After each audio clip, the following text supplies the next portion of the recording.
I never say. But The Aspirational Bodhisattva vows ceremony led by Venerable Geshe Dojen Amdullah.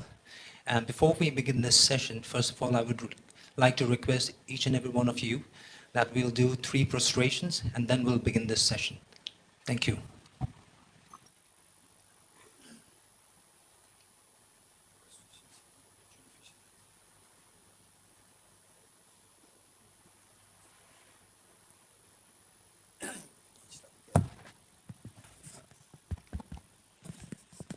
While making prostration, let us make it a point that that is not only you making prostration, but you and your family, your parents, and all the family members, including children, and all dear mother sentient beings, making prostrations together with you to the Buddha Shakyamuni, to His Holiness the Dalai Lama, and to all the Buddhas and Bodhisattvas. So they're followed by offering the butter lamb. All of us will come in queue. Let's make it a little quick to save time to make offerings of the butter lambs to all the Buddhas and Bodhisattvas. And those online, participating online, if you have already made offerings, and in fact we have a Guwahati group, the Viraj, and then we have the Charuji and the group there. And also we have the Hyderabad group, the Shravani ji and the Nehaji. So they have their own group, so they are people in groups. And so with this mind, first let's make 3 prostrations, followed by offering lamps. Okay.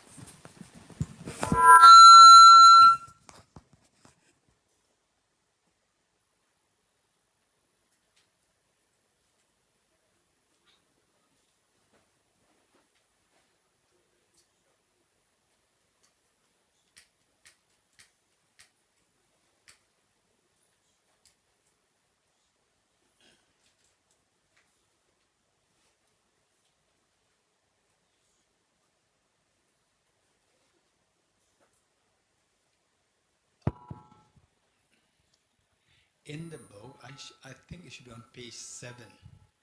In the book, on page 7, there's one verse which reads, "With folded hands, I beseech the Buddhas of all directions to shine the light of Dharma for all bewildered miseries." From page 7, issue in page 7.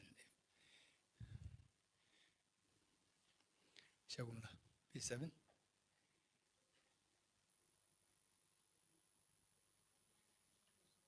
Page 7 or page 8? Page 8. Page 8. "With folded hands, I beseech the Buddhas of all directions to shine the light of Dharma for all bewildered miseries." With folded hands, I beseech the Buddhas of all directions to shine the light of Dharma for all bewildered miseries gloom. With folded hands, I beseech the Buddhas of all directions to shine the light of Dharma for all bewildered miseries gloom. With folded hands, I beseech the Buddhas of all directions to shine the light of Dharma for all bewildered miseries gloom. With folded hands, I beseech the Buddhas of all directions to shine the light of Dharma for all bewildered miseries gloom. With folded hands, I beseech the Buddhas of all directions to shine the light of Dharma for all bewildered miseries gloom. With folded hands, I beseech the Buddhas of all directions to shine the light of Dharma for all bewildered miseries gloom. With folded hands, I beseech the Buddhas of all directions to shine the light of Dharma for all bewildered miseries gloom. With folded hands, I beseech the Buddhas of all directions to shine the light of Dharma for all bewildered miseries gloom. With folded hands, I beseech all directions to shine the light of Dharma for all bewildered miseries gloom. With folded hands, I beseech the Buddhas of all directions to shine the light of Dharma for all bewildered miseries gloom. With folded hands, I beseech the Buddhas of all directions to shine the light of Dharma for all bewildered miseries gloom. With folded hands, I beseech the Buddhas of all directions to shine the light of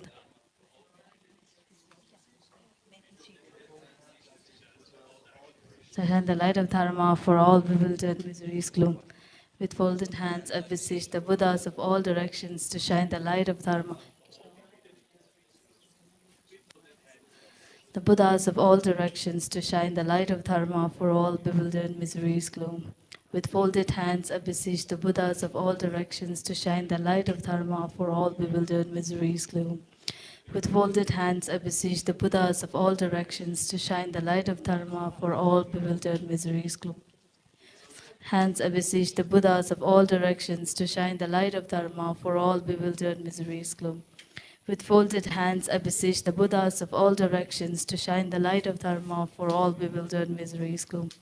With folded hands, I beseech the Buddhas all directions to shine the light of Dharma for all bewildered miseries gloom. With folded hands, I beseech the Buddhas of all directions to shine the light of Dharma for all bewildered miseries gloom. With folded hands, I beseech the Buddhas of all directions to shine the light of Dharma for all bewildered miseries gloom. With folded hands, I beseech the Buddhas of all directions to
Hello. Can you hear me? Audience from the WebEx platform. All the online participants, am I audible to you?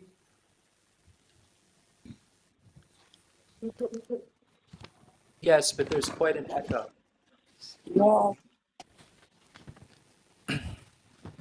Right, my apologies.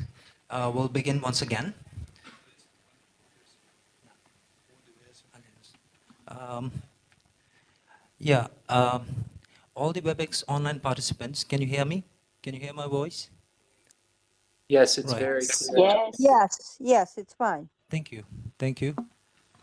Right, so my apologies. We'll begin once again. First of all, I would like to wish good evening to each and every one of you for gathering here on this very auspicious day. As we all know that today is the 15th day of Saga Dawa Festival and Buddha Purnima Day. And I would also like to welcome all the online participants who are joining with us from WebEx, and especially to the Russian participants as well who are joining with us from Russia. And as we all know that it was really an auspicious day, and I can see a lot of familiar faces today that during the program, as we have at the National Museum to visit the sacred Buddha relics, and it was really a wonderful wonderful afternoon. And as of now, as we all know that we have gathered here to undertake the Aspirational Bodhisattva vow ceremony, which is being led by none other than our Venerable Geshe Dorje Damdula. So before I move on, I would like to give you a very brief introduction about Saga Dawa Festival and its significance. So Saga Dawa Festival and Buddha Purnima is also called as the Festival of Vaishakha and is one of the major Buddhist holidays. It occurs on the full moon, 15th day of the 4th lunar month, which is called Saga Dawa in Tibetan. It celebrates Buddha Shakyamuni's enlightenment and Parinirvāṇa. At the age of 35, Lord Buddha attained enlightenment at Bodh Gaya. This day also marks the anniversary of his Parinirvāṇa at Kushinagara. Originating in the ancient India, Siddhartha Gautama renounced royalty to become the Buddha.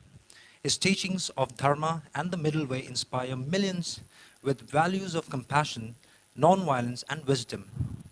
Buddha Purnima celebrates the birth of an awakened one on the full moon day, embodies the essence of enlightenment and the spiritual awakening.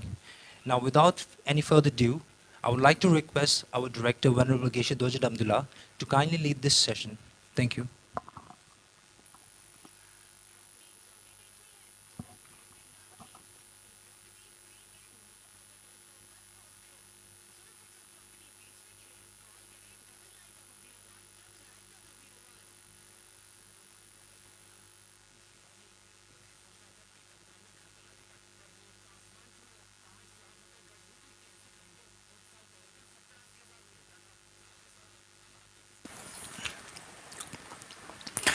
Okay.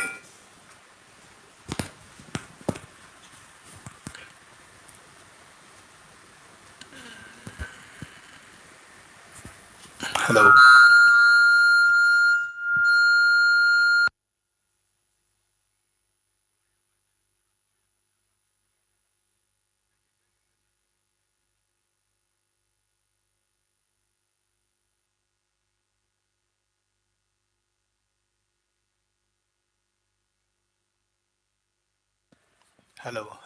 Hello. Can you hear me? Those at the back, can you hear me? Shurakandela, can you hear me? Okay, online, can you hear me? Online participants, thank you. Okay, thank you, Tinshin Aktiv and Tinsrumla, thank you so much. And the secretary, Tibetan secretary, and all the staff here who worked so hard for making this program possible. And as our program coordinator, Dr. La, come up.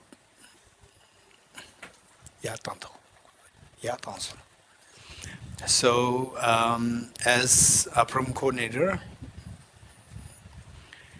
Kongwa very clearly explained about this, the significance of today's Buddha Purnima, or in Tibetan it's referred to as the Saga Dawa. And in terms of what it is, most of us already know that. And this is the day where three important events of the Buddha coincided: Buddha's birth, attaining Buddhahood, enlightenment, and then finally assuming Parinirvāṇa. All three coincided on the same day. Because of this, it becomes extremely significant and the very special day associated with which, if one engages in virtues, it can be extremely be multiplied exponentially. Having said this, we may be wondering how to commemorate this day, the three events of the Buddha, how to commemorate that. This is the most important thing. For example, like in every culture and tradition, the great beings. For example, in the context of the Tibetans and the Buddhists along the Himalayan belts, His Holiness the Dalai Lama's birthday. So how do we celebrate it? How do we commemorate this day? Oftentimes, people were involved in picnicking, family gathering, and so forth. So in a way, it is expression of jubilance, expression of joy. And then, is this the way to celebrate? Is this a way to commemorate a great enlightened being? This is a big question, and I will say that each one of us, the fact that we are somebody who admire the enlightened beings like Buddha Shakyamuni, His Holiness the Dalai Lama, Mahatma Gandhi, and so forth. Every country has your own, they say, the masters like Lord Jesus Christ, Lord Mahavir, Ram, Prophet Muhammad, Guru Nanak Ji, and Bahula, and Zoroaster, and so forth. We see that how do we celebrate? What do we do? So for that, this is something that we need to really consider, think of, as to we celebrate it, and there should be a purpose. All these enlightened beings, they came into this earth, to fulfill a purpose. Purpose is to make the world a better world. If you agree with me, that to make the world a better world, that all these, for example, look at the story, the life stories of all these enlightened beings, like the Buddha Shakyamuni, having renounced this world, his own palace he renounced, seeing that so much of the problems, conflicts, the injustices, and then bullies, cruelties, seeing all these, then he thought he really contemplated on looking for a solution to all these problems, and sensing that just becoming the next, following his father's footstep, he would become the next king. So what? There were so many kings, but the problems remain the same. So he was looking for an alternative way. So likewise, look at the crucifixion of Lord Jesus Christ and the Lord Ram being exiled and so forth. So from there we see that these enlightened beings, they experience great degrees of miseries in the world, and they all came to make sure that they are looking for some solutions, that the people get some solutions to lead a more peaceful, harmonious, people who are being bullied, who are being exposed to tortures and so forth, that they get the sigh, that they can breathe with a sigh of relief. So this is something which we really need to consider. So with this in mind, all these enlightened beings would be most happy if we celebrate or if we commemorate each one of the days in ways of, say, activating two things. One is the compassion, which actually speaks for the world to embrace others, not to exclude others, but to embrace others with love and affection.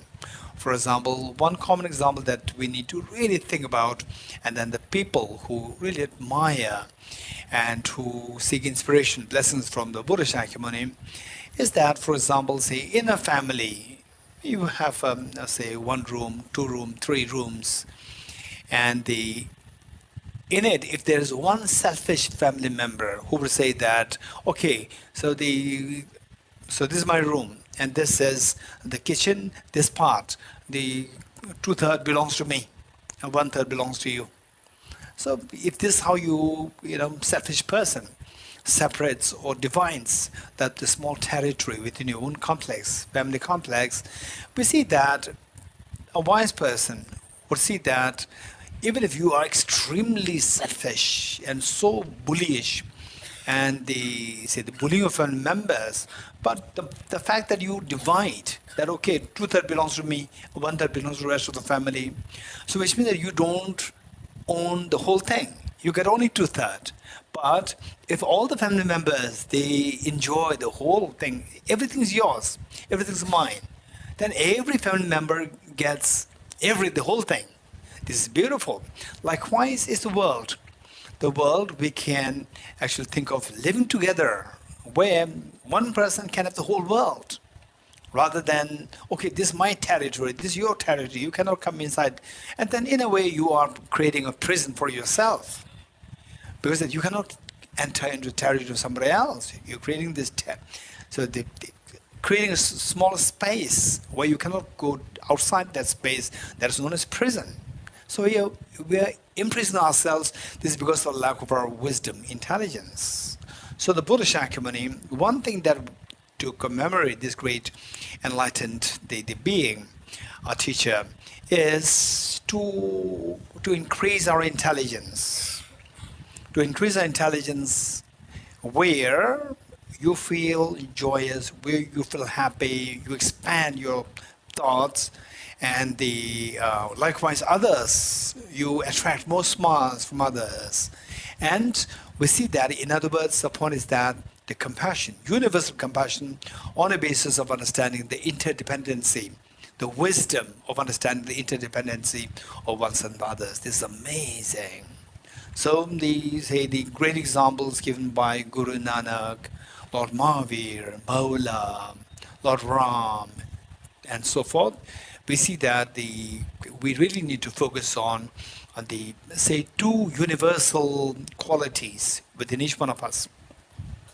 Not necessarily think of the world, think of yourself, for your own well-being. One is the universal compassion, for you to expand your happiness. And number two, the wisdom,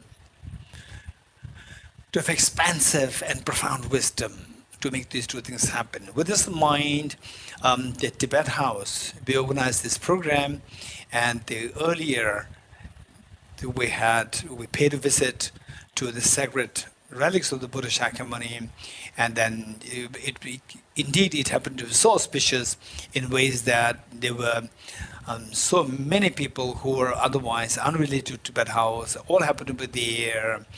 And then we collectively, we generated a very strong, the feeling, strong wish to attain enlightenment for the benefit of all sentient beings, to cultivate this wisdom and a universal compassion, to embrace everybody with love and affection, and that everybody will have the share of the fearlessness and infinite happiness. So this is what we did. And now here we have the huge gathering, that I can see the many new faces coming here. It's very inspiring. So this is, in a way, it's a message to the world that people, everybody, they want to really, they appreciate the embracing others rather than excluding others. Embracing others means love and affection.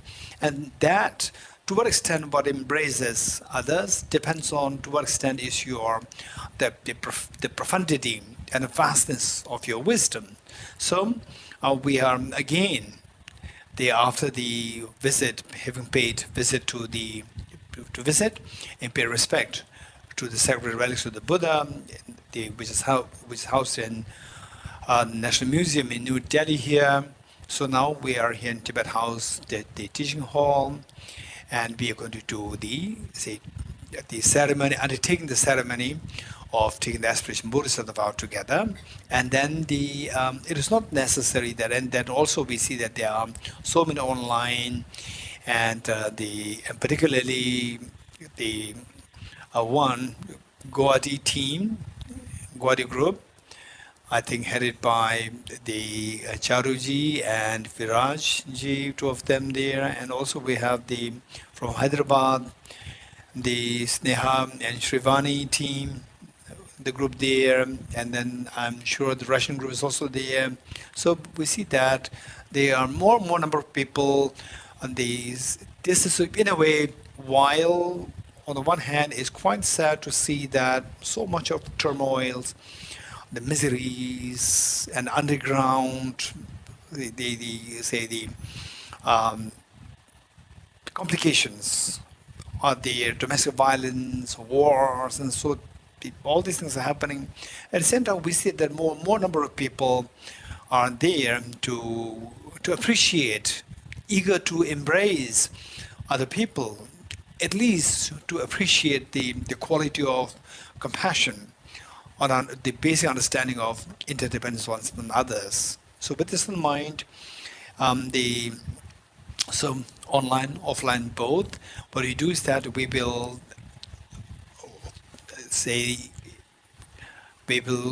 turn to page 3 of the text. And for the online, you have the screen sharing. Взаимозависимости всех людей. And for offline, we have, okay, offline we are on page 3. If you're on the same page 3. And offline, how many of you do not have this book? If you don't have this book, just raise hand. Professor T.K. Mishra ji. Professor T.K. Mishra ji. Anyone, just raise hands if you don't have this book.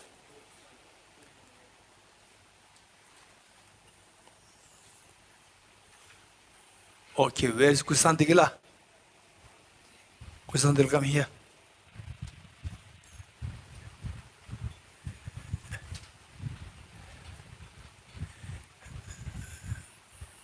Okay, so if you all have this book, let us turn to page 3.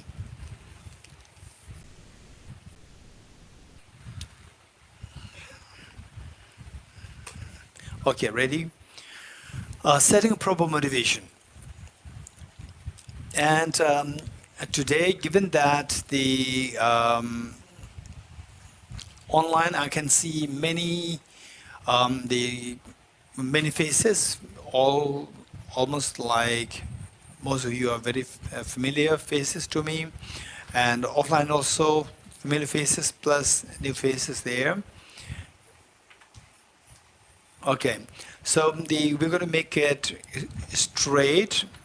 I'm not going to explain anything here and there, and those of us who do find the need for further explanation, okay, this seems quite interesting, quite important, and I'd like to know more about these things, offline, online, both of you, I'll be very happy if you can bring this up later on, not today, but later on, written. We'll be happy to help you with the explanations of these, because we do have the recordings of the early teachings on all these, what we are doing now, and because that there are many the familiar faces who are already very thorough with what you're doing now. So not to waste too much time, we're going to go it pretty straight. So with this in mind, okay, setting a proper motivation, that makes all difference. To commemorate this great teacher, Buddha Shakyamuni, the awakened one, Buddha Shakyamuni, for the world, which happened 2,500 years from now in the past, and yet how many billions and trillions of human beings, not only human beings, animals, insects, the non-human beings, the spirits have been benefited all these many years. So let us visualize Buddha Shakyamuni, His Holiness the Dalai Lama, the embodiment, the sun of the world today,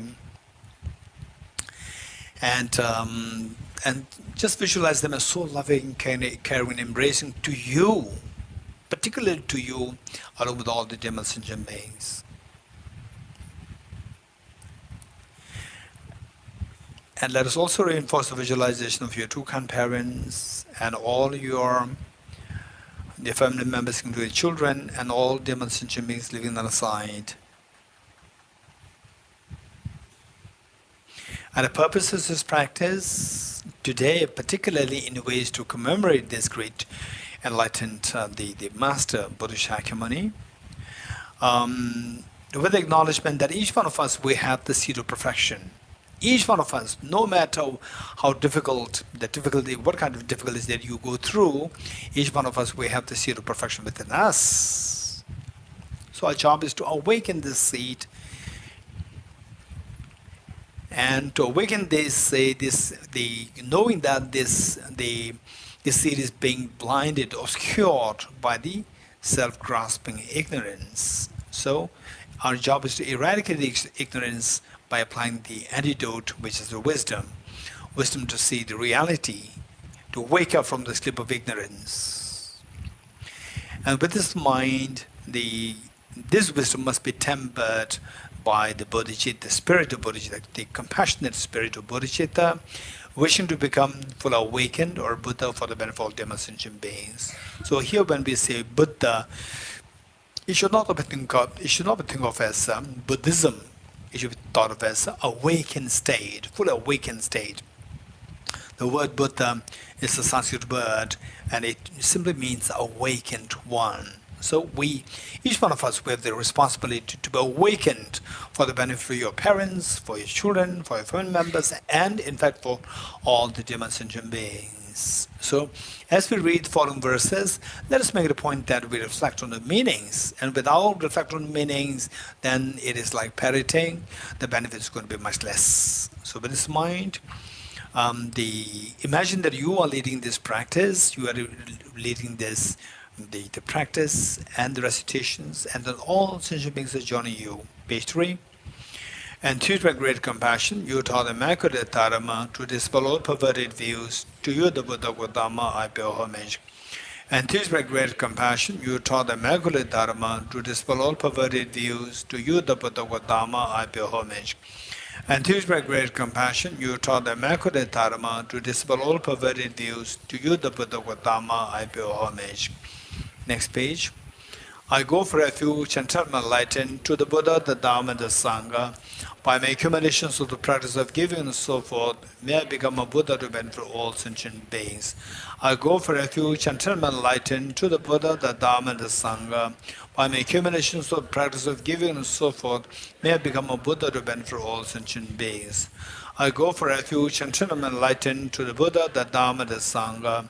By my accumulations of the practice of giving and so forth, may I become a Buddha to benefit all sentient beings.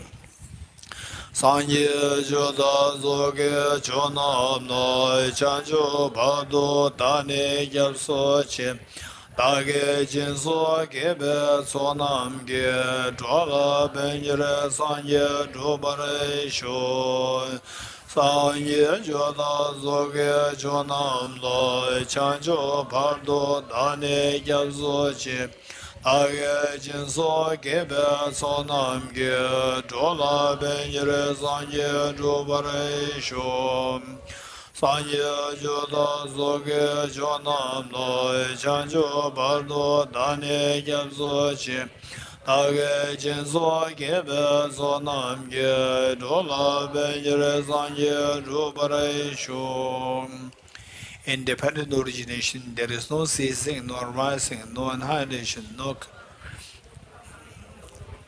no separateness and no sameness. I prostrate to the concept of the Buddha, the Supreme among all teachers, the one who taught this peace, which is free of elaborations. I prostrate to the mothers of the hearers, the Bodhisattvas and the Buddhas, which through the knowledge of all leads hearers seeking pacification, the complete peace, which through the knowledge of past causes souls helping migrators to achieve the aims of the world, and through the possession of which helps subdue by expound a variety of teachings. The one who has transformed into the reliable guide, motivated by altruism to benefit sentient beings. The teacher, Sugata and protector, to you are mere prostrations.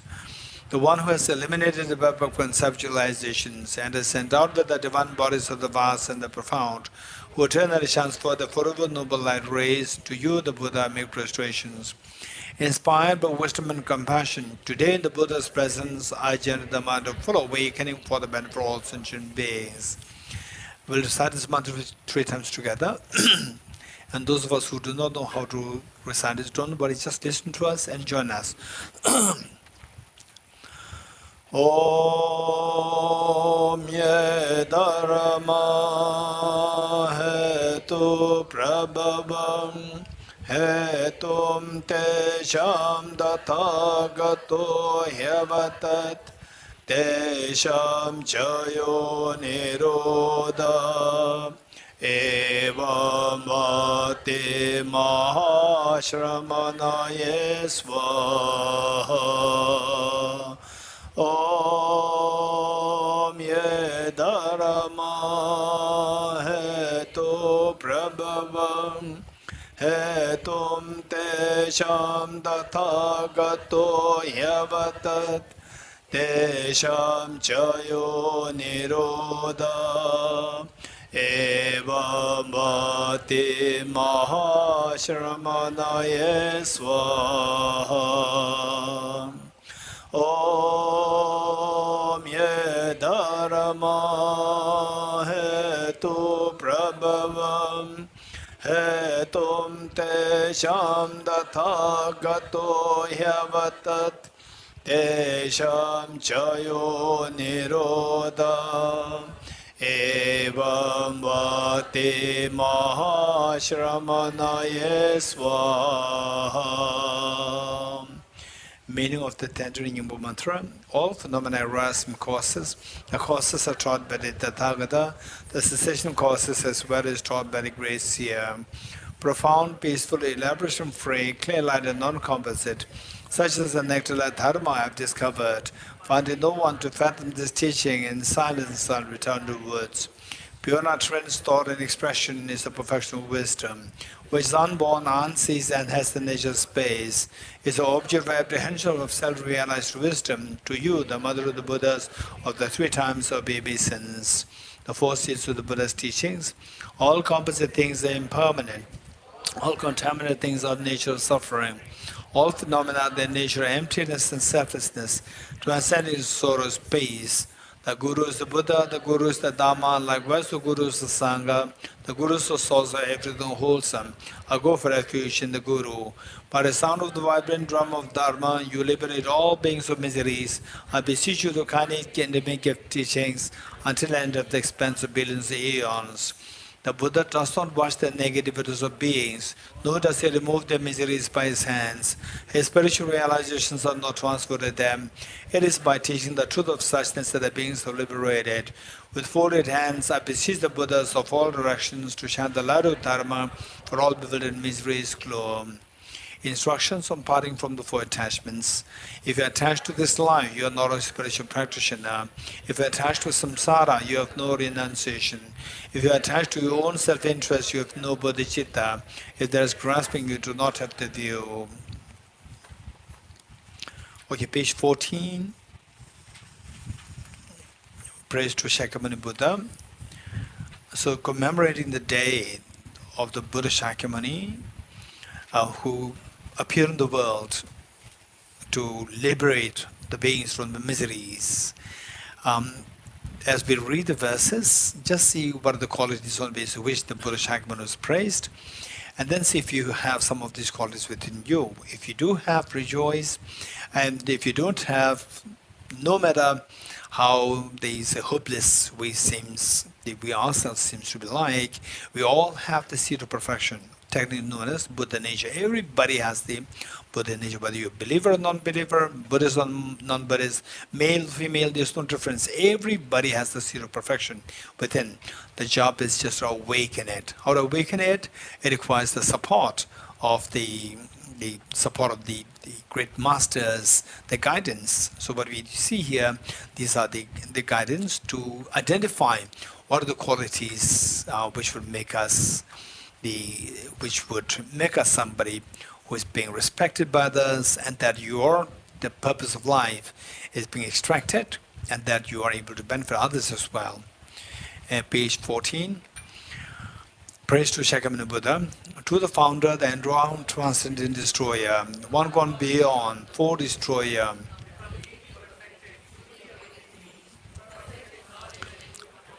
Sugata, knower of the world, supreme guide of human beings to be tamed, teacher of gods and human beings, to you, the complete and fully awakened one, endowed with transcendent destroyer, the glorious conqueror, the subduer from the Shakya clan, I persuade, make offerings and go for refuge. When, O supreme amongst humans, you are born on this earth, will you place yourself in strides and set them supreme in this world? To you who are wise, then I prostrate. With pure bodies, formed supremely pure, wisdom ocean like a golden mouth, fame that blazes in the three worlds, wind of the best, Lord, to you I prostrate. With a supreme science face like a spotless moon, cloud. The three worlds are not. Incomparable wise one, to you I prostrate.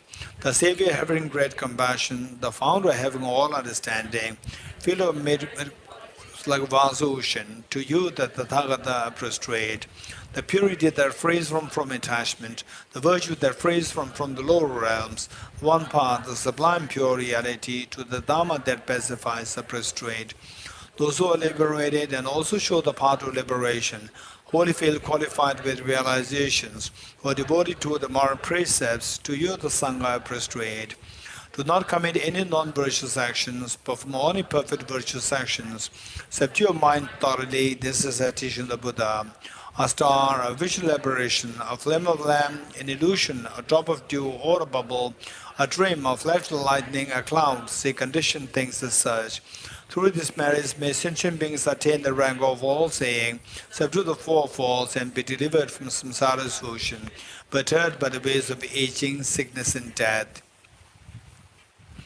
Okay, page 29, Heart Sutra. Page 29, Heart Sutra.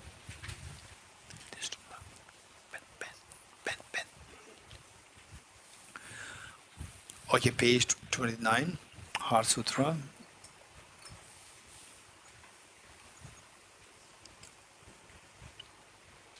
Thank you.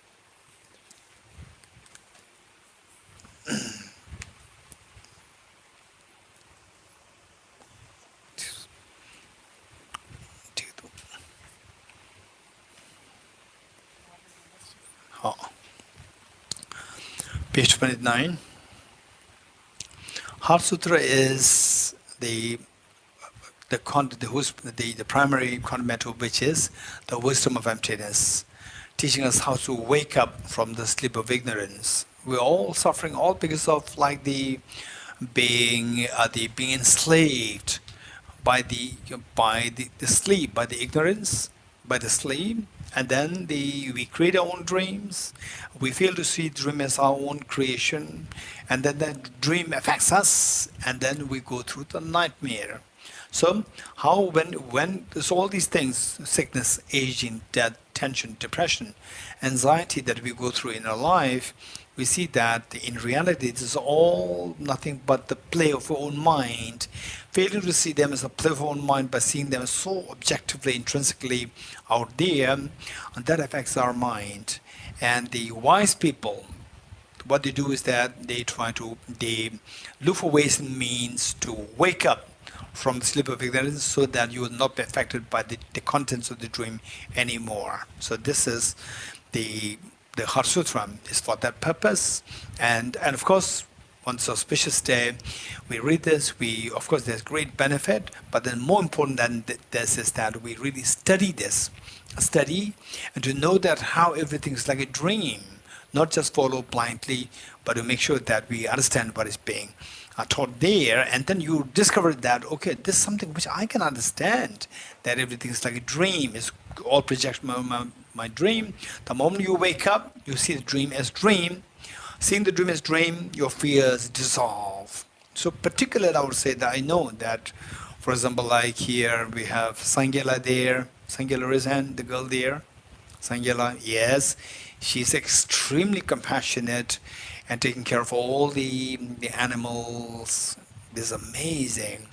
So the point is that particularly say people who may not be, who are more into personal interests, for your own personal interests, wake up from the sleep of ignorance. And for those people who are extremely kind, working for others, again for you, don't think that what we're doing here, these things are for your personal thing. No, learn these things and you spread. You have the amazing heart. You spread this, and the people could feel your love and affection, with which the people, animals, they could feel this from you.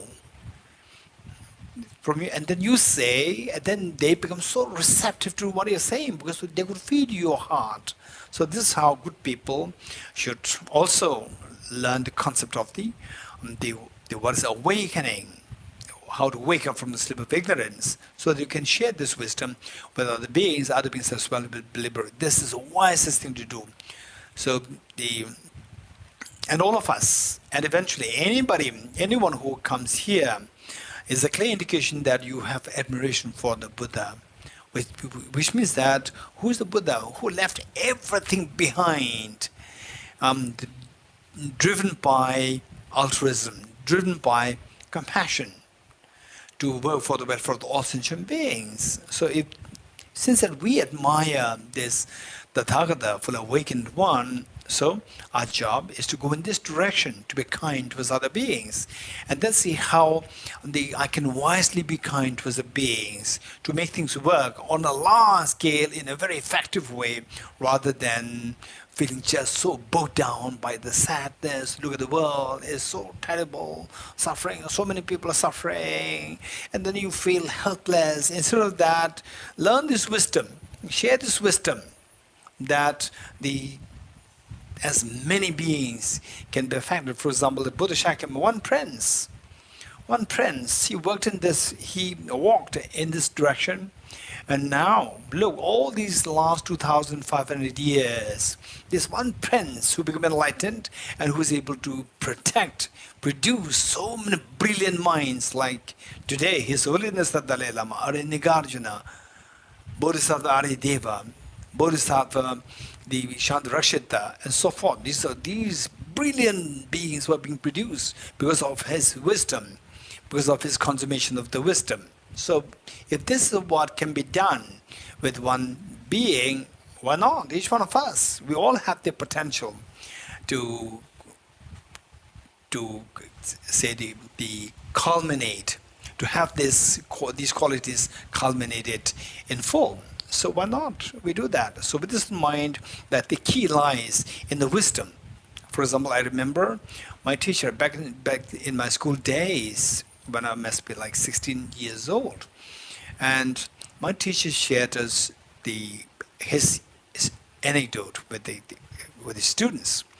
He said that his car broke down, and then he took the car to the mechanic, and the mechanic was just inspecting the car, and finally the mechanic hit his car with a hammer 3 times. And then finally he started the car. It started so well, it worked so well. And then he asked, how much should I pay? And the mechanic said that by today's standard, the mechanic said 30,000 Indian rupees.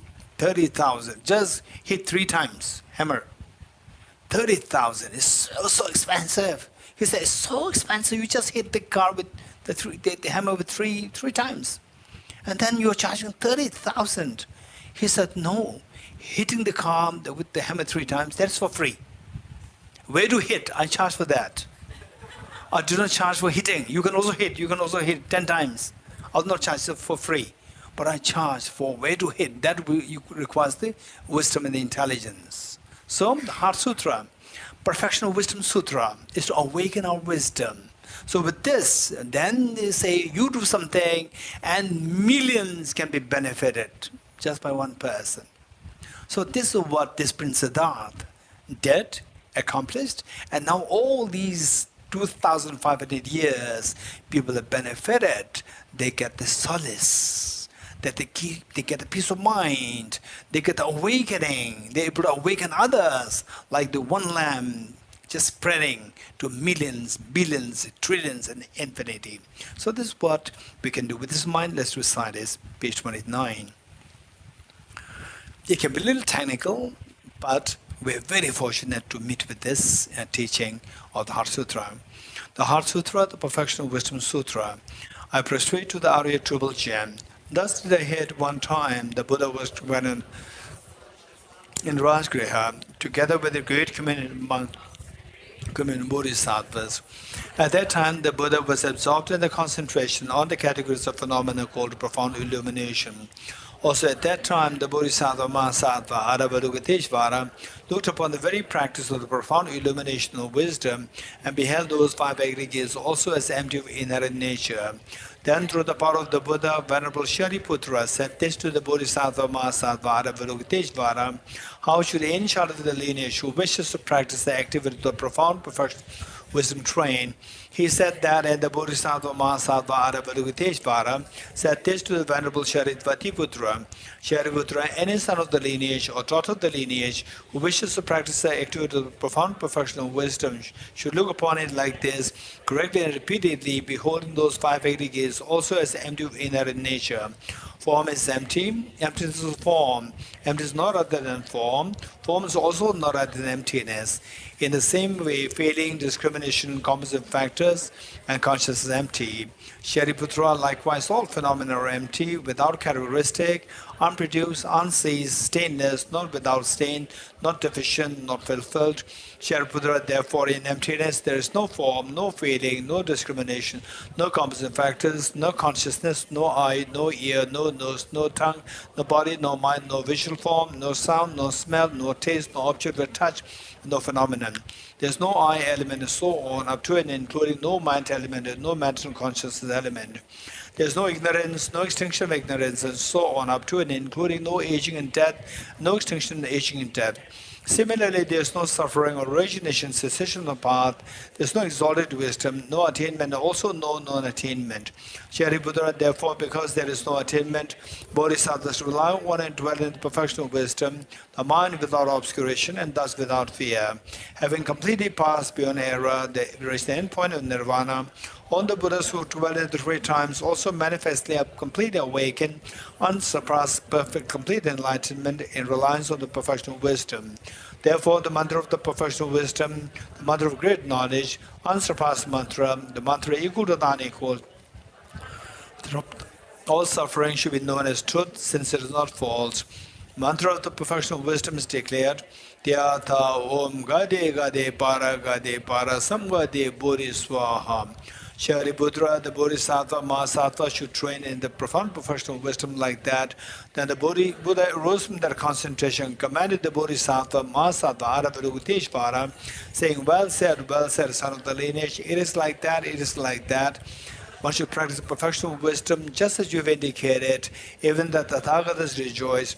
The Buddha having thus spoken, Venerable Shariputra, the Bodhisattva Mahasattva Aravarukateshvara, those surrounding the entirety, along with the world of gods, humans, asuras and gandharvas, were overjoyed and highly praised that is spoken by the Buddha. We'll recite this mantra these 5 times together, and the meaning is, to give you the very surface meaning, Tatyatha is, here is thus. Gade gade is go, go. Paragate, go beyond. Parasangate, go utterly beyond. Bodhi swaha, establish your full awakening. So what it means is that very happy, not happy, very successful, not successful in your life is all about your mind, how your mind thinks. And I would say that for many of us, the online, offline, both, but particularly for the younger ones, those who are struggling with their life during the transition period, age 18, 19, 20, finish your school, joining college, transition. There's so much stress there, and so there's some of the younger ones. They just go through all the different things, and they don't get anywhere. So digging too many wells, you will not get any water. So, with the proper guidance of really experienced, learned, and somebody who cares for you, getting a proper guidance, then go in this direction. Single-pointedly, make sure that you master in one area. So that will make it a point that you get somewhere, and then finally you see that, okay, with respect to this particular discipline, or this boy, this girl is expert.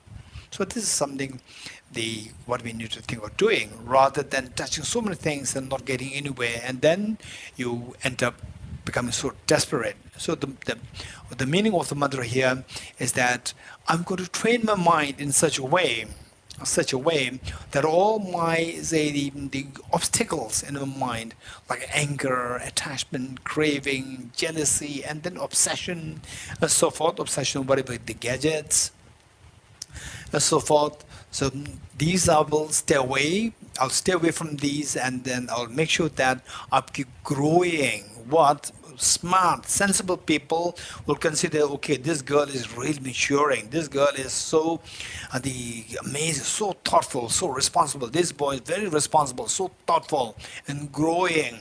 So if this is what you can become,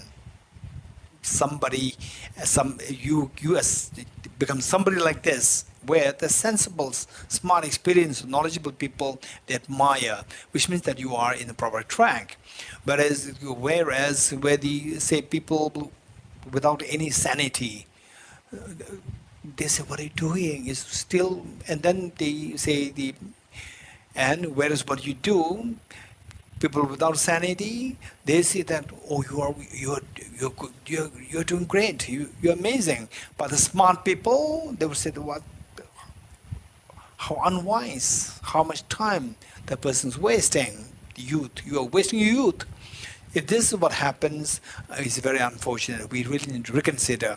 The point is that gate, go beyond, go utterly beyond, and establish full awakening. Meaning that do something which is meaningful, purposeful for yourself, so that in the due course of time, after 5 years, 10 years, be it somebody with young ones, all the elders, make sure that after 5 years, 10 years, 20 years, that you, in retrospect, you say, okay, I'm very glad now where I've reached. So, whereas if you miss your youth, which means that you have wasted your youth. If instead of you missing your youth, you feel that, okay, I'm so glad what I'm did today is way more meaningful, purposeful, happier than what I was before when I was young. If this is what happens to you, you have used your life very productively and meaningfully. So this is what we need to keep in mind. It should be a reminder, this mantra, don't expect some miracle happening that you start the mantra and suddenly tomorrow you get a job. Or then you always going to the pubs, and suddenly you crack the competitive exams. Impossible. You're getting it? So the point is that gate. It's not gate outside, it's gate inside. Keep improving your mind, right? So we all have the capacity to improve our mind. So this should be the reminder for us. Okay, but this reminder is recited 5 times. Deyata Om Gate Paragate Parasamgate Bodhisvatyata Om Gate Paragate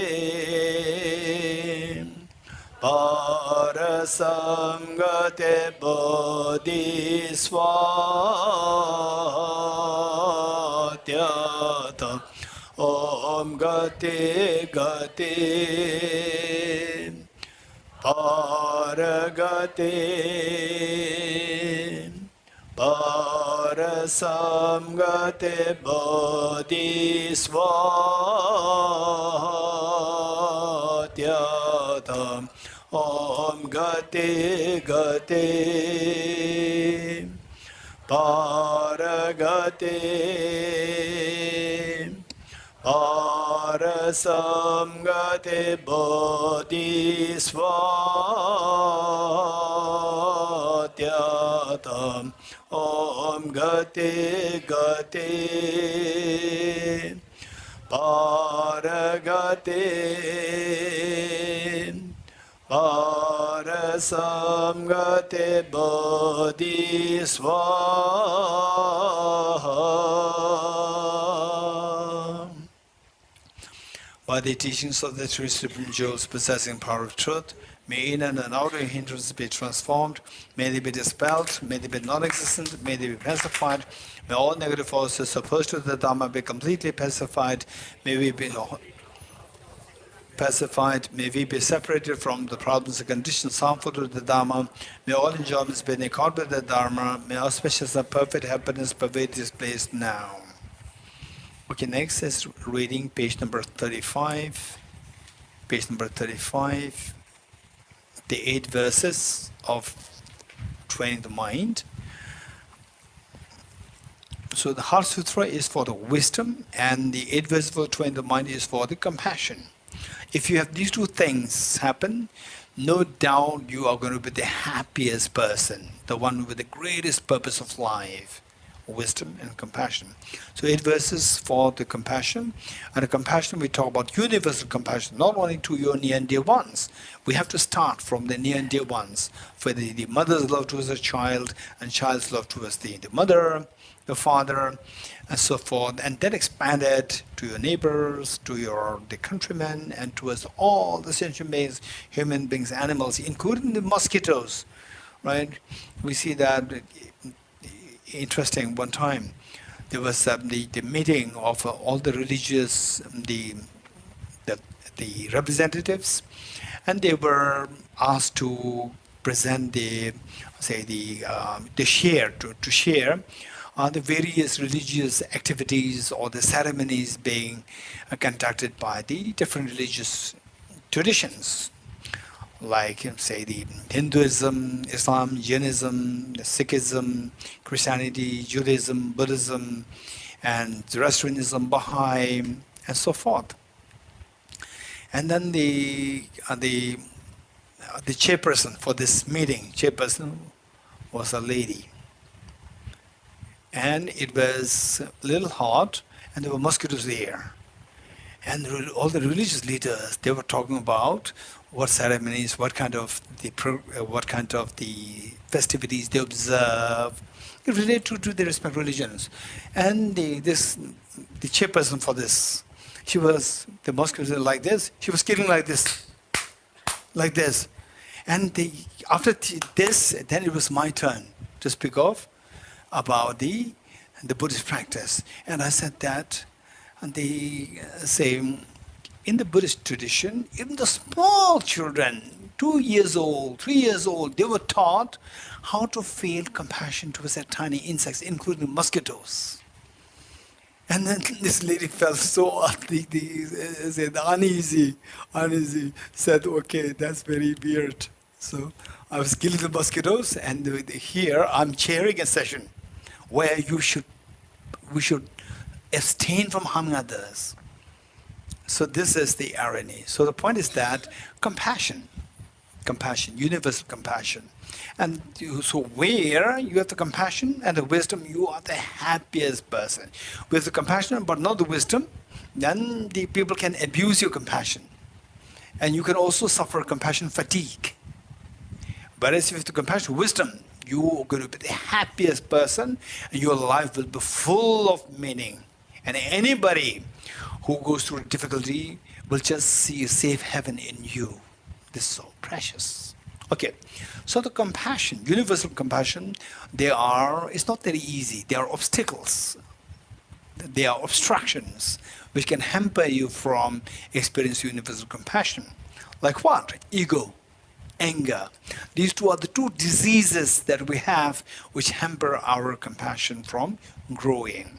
So, this great enlightened master, Geshe Langre Thangpa, he identified these two, anger and ego, as the detrimental factors for the factors which stop us from experiencing universal compassion. And so for that matter, he identifies these two as the evil forces and what triggered these two factors. And the point is that we are not to force ourselves into Dharma practice. Oh no, you should not be angry, you should not be egoistic, I'm so bad. No. If you have the wisdom, you know how to tackle your mind with great ease and yet having yet be able to cross the hurdle of these two demons, ego and the anger. We can easily transcend these two. So these are all the tips given here, and what we read is not a self-denial. It is to say to combat with our own two demons, not outside demons. Own two demons, ego and anger, so that your compassion, it gives room for a compassion to grow. Okay, with this in mind, let's read the verses. Page 35. 8 verses about 20 the mind by Geshe Langri Thamba.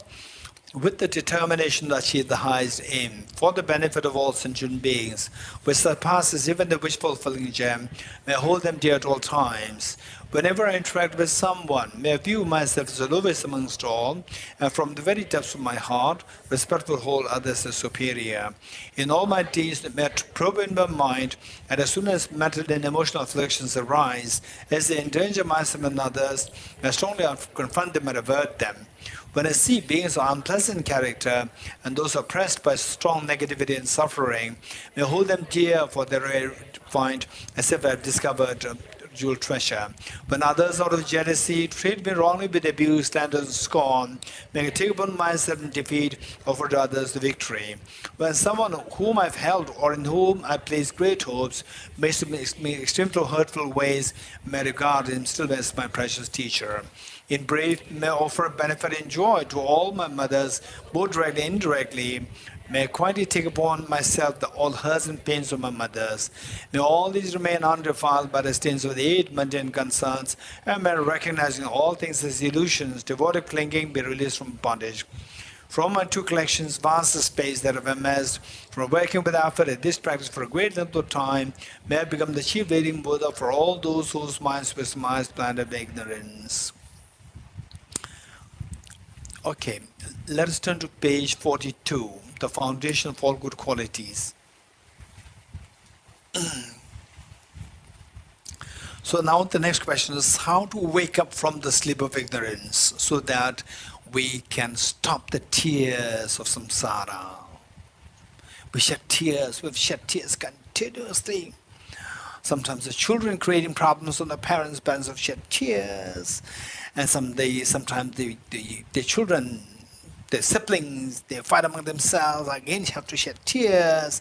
Sometimes the loss of the dear ones, the loss of near ones, it just shatters your whole being, having to shed tears continuously. So our life is just nothing but the story of tears. So what is the tears? Tears are the reflection. The tears are the symbolic of the pains that we go through. Why this pain? It is like the pain that we experience in the dream. How to get out of the pain in the dream? Wake up. Stop the nightmare and the pain stops. So how to wake up? Waking up is not an easy task. It requires a very systematic approach. So what is that systematic approach? We are trying to go from the land where having to shed tears all the time to the land where it's totally anxiety-free, stress-free, tension-free, depression-free, where your real, true peace of mind is being experienced. This is the journey that we are undertaking, and for that matter, we need a roadmap to this journey. And all of us, online, offline, all of us, we want to undertake this journey where we can just cut down all the tears, we just exude with compassion, with happiness all the time. For that, we need a roadmap. Charles Darwin talked about the evolutionary theory, human evolution, and there he could not really address this issue, how to get to the land of the fearlessness, land of the ease, total ease, infinite ease. He could not create this, the blueprint or the roadmap. So the roadmap is cultivate your wisdom and cultivate your universal compassion. And whereas according to Charles Darwin, no, you cannot be infinite compassion or universal compassion, for the reason that you have the emotions of attachment, anger, jealousy, fear, and so forth. And these emotions, according to Charles Darwin, these emotions, they are instincts. And then these happen to us. We have these emotions inherited from our ancestors in the form of evolution, human evolution. So as such, this cannot be got rid of. Where you have the anger cannot be got rid of, you cannot have the infinite happiness. So whereas the Buddha taught very different. Are they instincts? Yes, these are instincts. Can we get rid of them? Yes, we can get rid of them. And yet, what Charles Darwin said, that if we get rid of these, we cannot survive. Survival of the fittest. We cannot survive. So the Buddha said, yes, we can survive. If you don't have these emotions, and if there's nothing else to replace these emotions, then your species will die. But there is something, universal compassion. You replace this with this attachment, anger, jealousy, fear, and so forth, with the universal compassion, universal, skillful compassion. All these emotions can be replaced, and the intended goals of these emotions can be accomplished very effectively without any side effects. So the roadmap, as indicated, as shown by the Buddha Shakyamuni, this is what we are reading now, which is summarized by Lama Tsongkhapa in 14th century AD. We're going to read this together here, page 42. The foundation of all good qualities is a kind and perfect pure Guru. Correct devotion to him is the root of the path. By clearly seeing this and applying great effort, please bless me to rely upon him with great respect. Understanding that the precious freedom of this birth is found only once, is greatly manifold and is difficult to find again. Please bless me to generate the mind that unceasingly day and night takes its essence. This life is as impermanent as a water bubble. Remember how quickly it decays and death comes. After death, just like a shadow follows the body, the results of virtuous and non-virtuous karma follow. Finding firm and definite conviction in this, please bless me always to be careful to abandon even the slightest negativity and accomplish all virtuous deeds. Samsaric splendors are unsatisfying and unreliable. Seeking them is to draw to all suffering. Recognizing these shortcomings, please bless me to generate a strong wish for the bliss of liberation. Led by mindfulness, alertness, and great question arise. The root of the teaching is keeping the Pratimoksha vows. Please bless me to accomplish this essential practice. Just as I have fallen new to sea of samsara, so have all my creator beings. Please bless me to say this, trained in supreme bodhicitta, and bear the responsibility of freeing my creator beings. Even if I develop bodhicitta, but I don't practice the three types of morality, I'll not achieve enlightenment. With my clear recognition of this, please bless me to practice the Bodhisattva vows with great energy. Once I've pacified distractions to wrong objects and correctly analyzed the meaning of reality, please bless me to generate quickly within my mind stream the unified path of Commemorating special insight. Having become a pure vessel by training the general path, please bless me to enter the holy gateway of the fortunate ones, the supreme Vajra vehicle. At that time, the basis of accomplishing the two attainments is keeping pure vows and samaya. As I've become firmly convinced of this, please bless me to protect these vows and bless my life. Then, having realized the importance of the two stages, essence of Vajrayana, by practicing with great energy, never giving up the 4 sessions, please bless me to realize the teachings of the Holy Guru. Like that, may the Gurus who showed the noble path and the spiritual friends who practice out of long lives, please bless me to pacify completely without any hindrances. In all my lives, never separate from perfect Gurus, may enjoy the magnificent Dharma by completing the qualities of the stages of the paths, may quickly attain the state of Vajratara. Okay, so then now, what we do is that we will do first a meditation, a short meditation, followed by taking the aspirational bodhisattva vow. Okay, so short 5 minutes meditation, and since that there are many newcomers, at least offline, newcomers, at least new face to me. What we suggest is that I'll just quickly give the instruction as to how to do the meditation. There's so many ways of doing the meditation, and all are correct. Be it Jainism, meditation in Jainism, meditation in Hindu, various traditions of Hinduism, various traditions of Buddhism, Christianity, Judaism, any tradition, Sikhism, or Baha'i, whatever tradition that you're following, the meditations are perfect as long as they are coming from the authentic the sources, authentic lineages. So, having said this, what you learn is something which is very secular in nature. It does not have any connotation of religiosity. It's going to be very secular, but it's very effective, particularly for the people who require focus in your discipline, in your studies, in your work, and so forth. This will be very helpful, and yet it's very secular. And as I explained this, you will see that indeed is very secular. So for that, we require 4 things to keep in mind. One is the body posture. Then number 2 is the focal point. Focal point meaning what are you going to meditate on.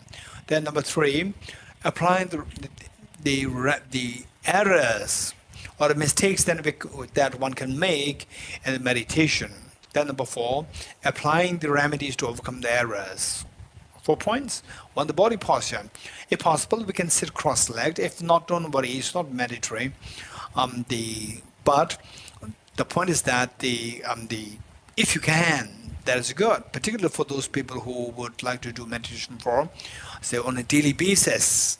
Then the cross position or cross-legged position will keep your mind alert for a longer duration of time. And then next part is so important. Backbone upright. The back and don't bend your back like this, and don't lean your back against a support. For example, leaning against the support like this. Don't do that in a meditation. And keep your body upright, body in a very flexible state. It should not be rigid. Then the next is your head tilted forward a little bit, and eyes not closed. Let me repeat it. Eyes not closed. Sometimes some people say close your eyes. Closing your eyes is very dangerous.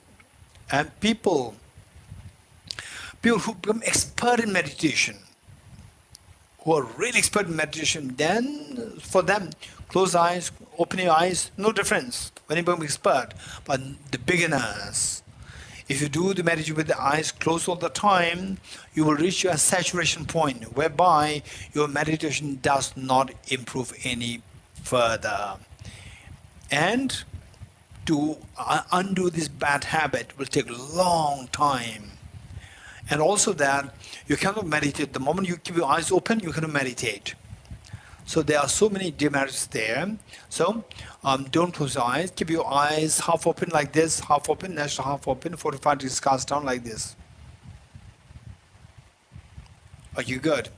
And then the tip of the tongue should touch the upper palate to avoid excessive accumulation of saliva in your mouth. And teeth and the lips in the natural course. And your right hand on the left hand. And the 2 thumbs joining, forming a triangle. Place the 2 hands on a lap in a restful state. This is your body posture, number 1. Number 2, the focal point. What are you going to meditate on? There are so many versions of the objects of meditation. And let us make what we're doing here is very simple one, yet very effective and beneficial. So what we do is we just count the breath. Breathe in, breathe out, cycle 1. Again, breathe in, breathe out, cycle 2. This is how we count the breath. We count the breath when you do on your own, by yourself, you can count the breath for like 21 times. 21 cycles will take you 1.5 minutes. But in group, you can do it longer, like 5 minutes. 5 minutes, the counted breath can be like, for younger ones, can be like 50, 60. For the elders like my age, would be like 80, 90, 20. Because the healthier you are, the length of breath is longer. So you breathe, the pace is slower. Whereas as you grow older, your body degenerates, the pace of your breath becomes quicker. Okay. So this is your focal point, and of course there are more complications. I don't want to jump through these points. Just count your breath and focus on the breath. And if you lose track of the count, say you reach already, like if you are sitting for like 5 minutes, and for you young ones maybe like 60 cycles, and by the time you reach the 20, count 20, and your mind distracts and you lose track of the count, go back from 0 again. 1, 2, 3. Make sure that this is just to hold your mind to the count, that your mind is not distracted, that your mind does not fall into laxity or into sleep. Okay, this is the main purpose. Number 3, identifying the errors of meditation. What mistakes, what errors can happen while meditating? Twofold, generally speaking, twofold. One is inactivity of the mind, which is also referred to as the laxity, mental laxity, inactivity of the mind, where your mind feels sleepy, drowsy, and heavy, sinking. This is one error. Another error is overactivity of the mind, also referred to as the mental excitement. Your mind, as you say, gets distracted, scattered here and there. So these two are the major problems of meditation. Number 4, how to overcome these errors. Should any of these two things happen, then go for the remedies. Remedy twofold: introspection and mindfulness. Introspection is to just keep an eye once in a while, keep an eye on your mind to see if your mind is actually meditating, or your mind is actually falling asleep or getting distracted. If you see that distracted or they fall asleep, then apply the mindfulness. Mindfulness is to bring the mind back to the intended object of meditation. Ready? 5 minutes.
Okay, thank you.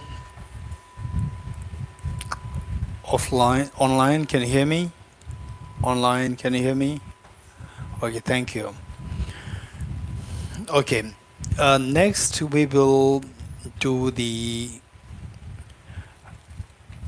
actual ceremony of taking the Aspirational Bodhisattva vow, page number 50.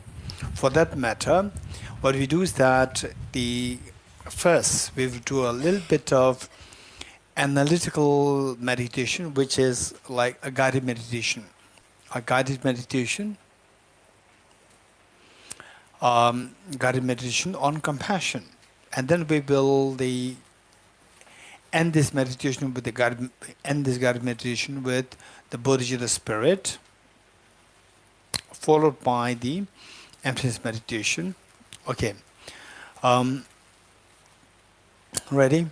So this is going to be purely guided, and at times you may feel that what we're doing,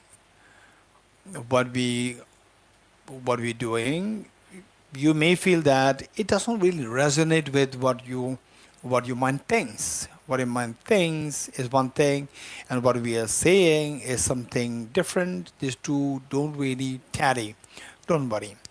Therefore, this is known as the practice. This is known as the practice of the training. If we already could feel it right now, right from the beginning, then there's no need for the practice. So this is the meaning of the practice, like practicing music. When you practice music, even though you mimic your teacher, but no music comes out, only noise comes out. You keep practicing it, then eventually it becomes music. Likewise, we practice this. Initially, it may not resonate with what you think.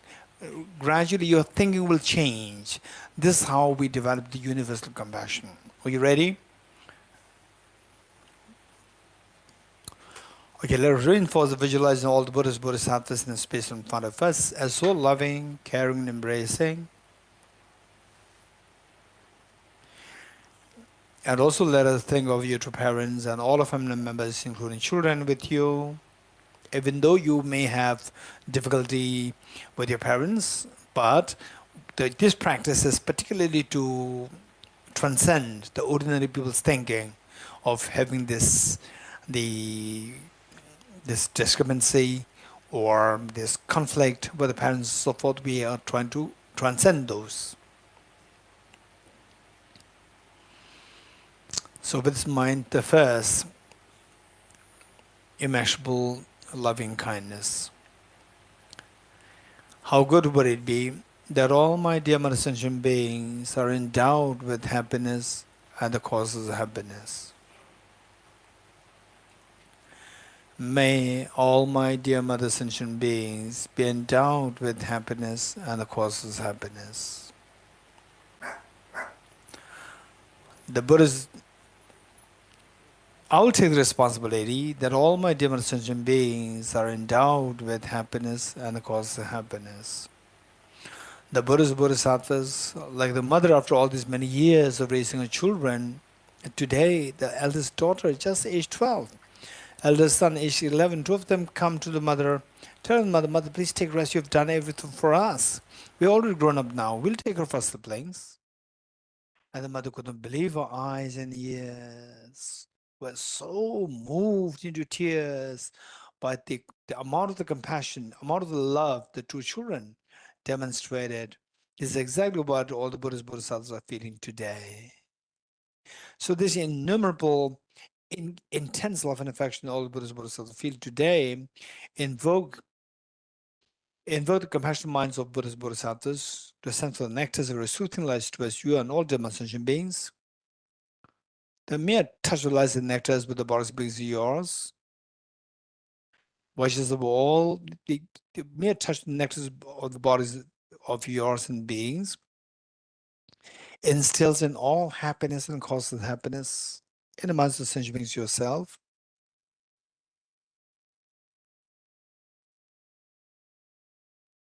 And you witnessing such a miraculous happening to us all of the sentient beings, you're intense happy.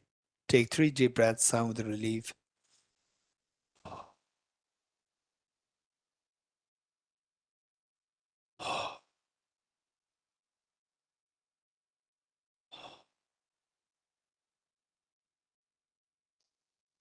Easy Matus. Okay, next, immeasurable compassion. How good would it be that all my dear sentient beings are freed from suffering and the cause of suffering? May all my dear sentient beings be freed from suffering and the cause of suffering. I will take the responsibility that all my dear sentient beings are freed from suffering and the cause of suffering. The Buddha's Bodhisattvas witnessing that you're making such a courageous commitment, they're intensely happy and proud of you. This pride and happiness invoke their compassionate omniscient minds to resent for the nectar of very soothing lights towards you and all the dear sentient beings. The mere touch of the lights and nectars, but the bodies beings yours, washes of all the miseries and the cause of the miseries of the sentient beings yourself. And you witnessing such miracles happen towards all the dear sentient beings, you're intensely happy. Take 3 deep breaths, sign with relief.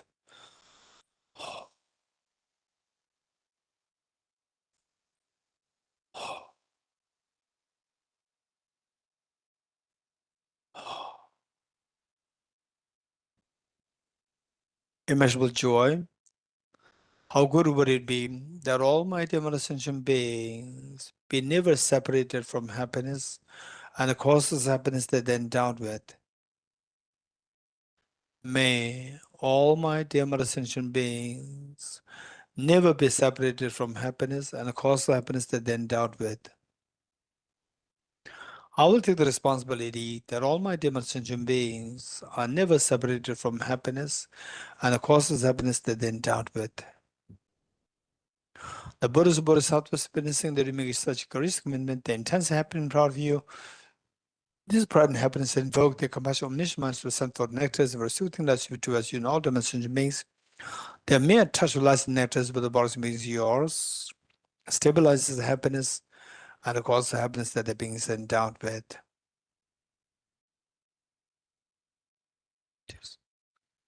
And you witnessing such a miracle is happening towards all the dimensions beings, you're intensely happy. Take 3 deep breaths, sign with relief.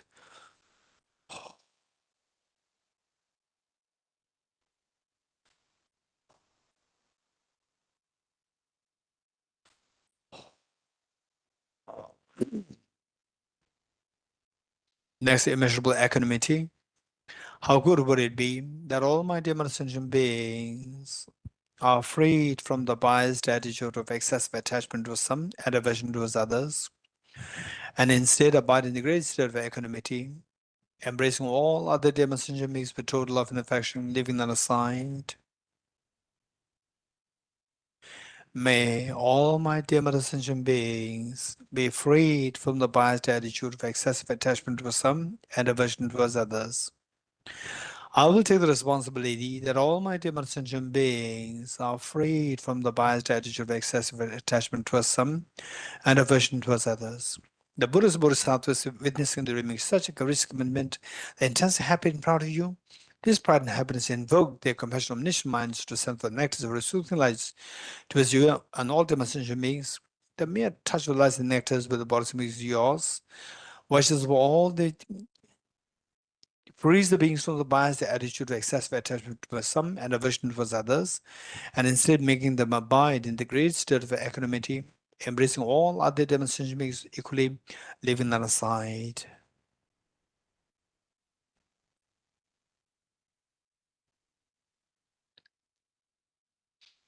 Underscoring all these 4 immeasurables is unconditional love. Imagine that you are experiencing this unconditional love towards all the beings to the extent that you are looking at the eyes of each of sentient beings, that each beings feel themselves so special in the eyes. Just about in the experience of the unconditional love towards all the beings. With folded hands, we'll make a Bodhicitta commitment together 3 times. First, I'll say this, and then we'll all say this 3 times together. May I become Buddha. When you say Buddha, it doesn't mean Buddhism. It means that the treasure within you, each one of you, that the ultimate treasure of happiness within you is awakened fully. May I become Buddha for the benefit of all my dear mother sentient beings. May I become Buddha for the benefit of all my dear mother sentient beings. May I become Buddha for the benefit of all my dear mother sentient beings. May I become Buddha for the benefit of all my dear mother sentient beings. Abide in this courageous mind, the most beautiful mind of the entire universe that you've generated now. This will guarantee that your ultimate treasure of happiness within you, the treasure of happiness and treasure of fearlessness within you will be activated fully very soon. Slowly transform this beautiful mind of Bodhicitta into a spotless clean moon descended heart. Okay, it's amazing that you made such a courageous commitment to become Buddha for the benefit of all sentient beings. But remember that no matter how much you squeeze a handful of sand, no oil comes out. Likewise, how do you know that you can? By putting effort, you can become Buddha. Buddha will come out, Buddhahood will come out from you. Yes, I'm not like a handful of sand, I'm like a handful of sunflower seeds, squeezing of which oil does come out. I have the Buddha nature with me. I have a seed of perfection within me. If I put the correct in the effort, then my Buddha nature inside, the seed of perfection inside will manifest to experience fearlessness and infinite happiness that I can freely benefit all the sentient beings without instructions. If that is the case, since time immemorial till now, why this Buddha seed of perfection, Buddha nature is not manifested? Yes, it's all because of me being deceived by the two demons, self-grasping ignorance and self-centered attitude. These two demons, they deceived me, and that's why I thought that these were the best of my friends. And today I'm disillusioned by this fact that these two are demons, these two are the terrorists, these two are not my friends. I'm going to do everything to exterminate these two. How am I going to exterminate these two? By resorting to a very powerful remedy. What remedy? The wisdom of emptiness, to see everything like a dream. Okay, so we're going to do a very quick meditation emptiness, which is like to see things like a dream. At the same time, this being very technical, little technical, I would say those people who are new to this, be with us, and try your best to feel that, so that at least it implants a very precious the seed within your mind that later on you will learn how to wake up from the sleep of ignorance very effectively, so that your fears will dissolve completely. So with this in mind, just follow instructions and see what can be done. What are you doing? I'm meditating. What is your body doing? My body is in meditative state. Okay, how does this person appear to you? Like a dream, or so objectified, so solidified there? Yes, of course, so solidified and so objective there, not like a dream, not like a movie being projected by the projector. Okay, how to evaluate that this self, which appeared so real objectively there, that this self exists in this particular, the way it appears to us, objectively real. So for this, we need to remember what Arjuna taught. If the mirage were to be water, why not those close by the mirage see water? Likewise, if this self does exist objectively, why do not see this self as I go closer to this object? So now let us go closer to this object. This is technically known as subjecting this self to ultimate analysis. Okay, it can become a little technical, don't worry, just try to follow what we're doing. And then, okay, how to subject the self to ultimate analysis? Let us go closer towards the self. The manner in which you go closer towards the mirage to see if it is a mirage or real water. And to your dismay, the moment you reach too close to the object, you see that everything is so dry, there's no water there. Then you conclude what you earlier saw as water, it was just my deception, is a mirage. Likewise, what you see as a self, so objective real, so well-defined objective real, there's also not seen, not visible. So therefore you deduce that this is also like a mirage, like a dream. Okay, now let's go closer to the self. And let us ignore everything which is not the self. We are only interested in objective existence self. With the with this analysis, you go closer, you end up seeing the very thin layer of the skin. Of course, that is not me. Beyond that, the fatty tissues, not me. Beyond that, the cartilages, the muscles, the flesh, the heart, the lungs, the liver, the bones. None of these solid parts is the self. These solid parts constitute element of earth. In other words, the element of earth is not the self. Element of water, 4 liters of blood, which is pumped in and out by the heart to different parts of the body. Of course, that is not me. Element of fire, 2,600 joules of energy that your body has. Of course, that is not me. In other words, the body heat, which is the element of fire, that is also not me. Element of air, 4.6 liters of air that you breathe in and out through lungs. Of course, that is not me. Element of space, 99.99% of your body is vacuum. Your body is nothing but made of atoms, and the atoms are nothing but made of electrons, protons, neutrons. And the space between the electrons and the nucleus is so vast in comparison with the space occupied by the individual electrons, protons, neutrons. So from this, we can deduce that we are just nothing but essentially as a vacuum. But I'm a solid person. This vacuum, this doesn't really represent me. So if the space is also not me, then your mind which feels I'm happy, I'm not happy, I'm intelligent, I'm not intelligent. So this mind is also not you, because this mind does not have a gender. You're a male, you're a female, and the mind does not have a gender. Gender is posited on the basis of the body, and so therefore this mind is also not me. And this mind, the people can see me, but people cannot see my mind. So therefore, this mind is also not me. So taking aside these 6 elements, what is the self? Nothing to identify any of these 6 elements. For example, like table, the top plank and the wooden legs. Remove the legs, remove the plank, the top plank. Where's the table? Table is nowhere to be seen as different from these. Likewise, the self is nowhere to be seen as different from these 6 elements. Okay, so now what are you saying under the ultimate analysis? You see that just the 6 elements. Where is the self as objective real? Nowhere to be seen. Stay in this experience for a while.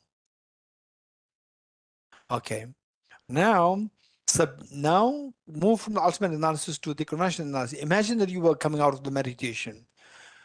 By doing so, again, the self comes back. Go back to this analysis, 6 elements, again, self disappears. Self continues to appear, disappear, appear, disappear. But on the objective level, there's nothing changing. But subjective level, there's a change happening. Anything which becomes a part of this change should be purely subjective. So this self, which appears, disappears, is a part of this change, is purely what appears to the subjective mind. Objectively, it is empty. So therefore, it is like a mirage. Even this is also like a dream. Like a dream, empty of objective reality, is just subject real.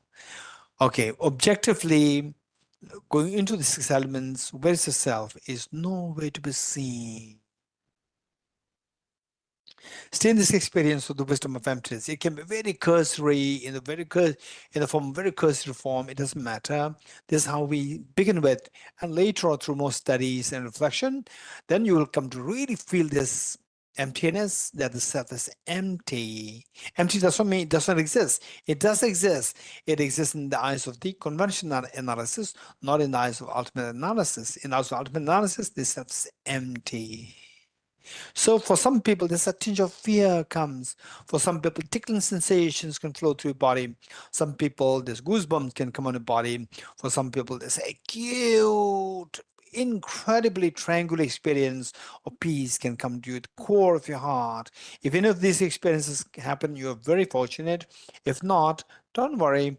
Just practice, study more, reflect more, practice more, and eventually you're bound to experience these. Then you see that this is the greatest of the purpose of our life, to unfold this reality that I'm like a dream. Objective is empty, but subjectively does appear like a dream.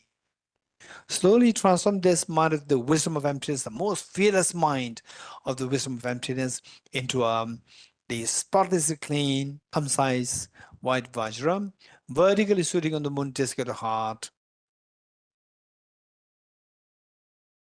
That's amazing. Now you have the moon and Vajra. Moon is symbolic of the conventional bodhicitta, which cherishes others more than oneself, which wishes to become Buddha for the benefit of sentient beings. And this will guarantee that your self-centered attitude, selfishness will be eradicated. Many of our problems are because of the selfishness. Where there's a family member who's very selfish, the whole family is very unhappy. So you get rid of this. And this Vajra is symbolic of the ultimate bodhicitta, wisdom of emptiness, non-dual wisdom of emptiness of Ari Bodhisattvas. This guarantees that all the mental defilements, including afflictive or cognitive obscurations, will be eradicated fully, like the gold when mixed with the mud. Whole mud is going to be washed away, and the pure gold is left. Your Buddha, the seed of perfection, the Buddha nature manifests. This is your fearlessness and infinite happiness. That's amazing. It's amazing. So, but if you think of your two parents, your children, your family members, they are suffering so much. Yes, they are suffering so much. Generate intense compassion towards these other beings, and this compassion invokes the Vajramuni, the heart, to multiply infinite number of times. Share one set of Vajramuni at the heart of your mother, one set with the Vajramuni at the heart of your father, one set with each one of family members, including children, one set with each one of the human beings, animals, insects, hungry ghosts, help beings, god and goddess, spirits, here in India, in your own country, in the entire world, in the entire Milky Way galaxy, and in the entire visible and in the non-visible universe. Wow. That's amazing. You've been so kind. Now you shared this Vajramon with all the demonstration. This is the best way by which to commemorate this enlightened and the Buddha Shakyamuni. Amazing. So meanwhile, don't forget that all the Buddhist Bodhisattvas, they are watching us. So why not? We invite all the Buddhist Bodhisattvas to be the guest and the witness to our undertaking the ceremony of taking Aspirational Bodhisattva vow. As a gesture of making this request to all the Buddhist Bodhisattvas, let us slowly at least stand up to make 3 prostrations to all the Buddhist Bodhisattvas. You being prostrated along with all the demonstration beings. Let's slowly stand up to make 3 prostrations.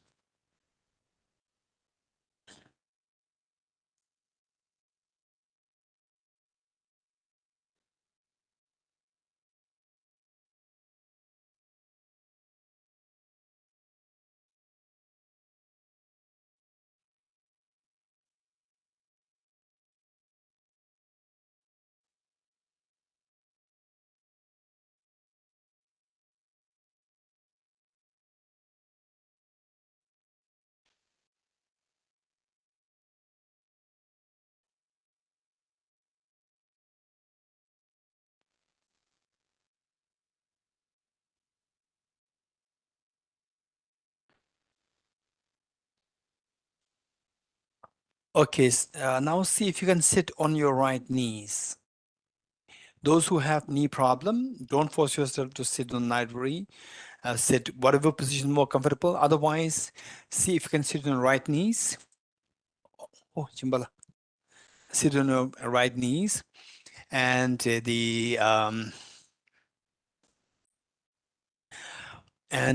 imagine that all the Buddhist Bodhisattvas, you have already invited them to be the guests and the witness to our taking the Aspirational Bodhisattva vow. So imagine all the Buddhist Bodhisattvas there with you, and your parents, your children, all the family members, and all sentient beings are with you. And because it'll take little time, like about 5-6 minutes. In between, if you start to feel the pain, then sit down. You should not let your pain. You should not let your pain to distract you. That more important thing is your reflection. That is more important than the physical, just the position. Okay, with this in mind, let us turn to page 50.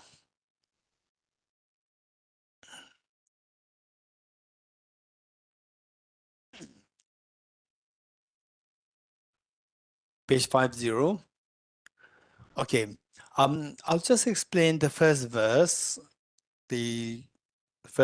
because if you know the meaning, then it's going to be extremely purposeful.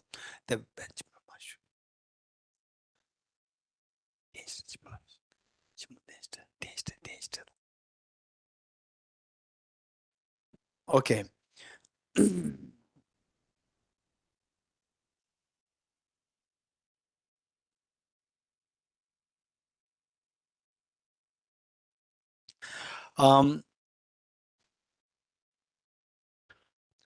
The whole purpose of what we're trying to do here is to awaken our seed of perfection within us, the treasure within us.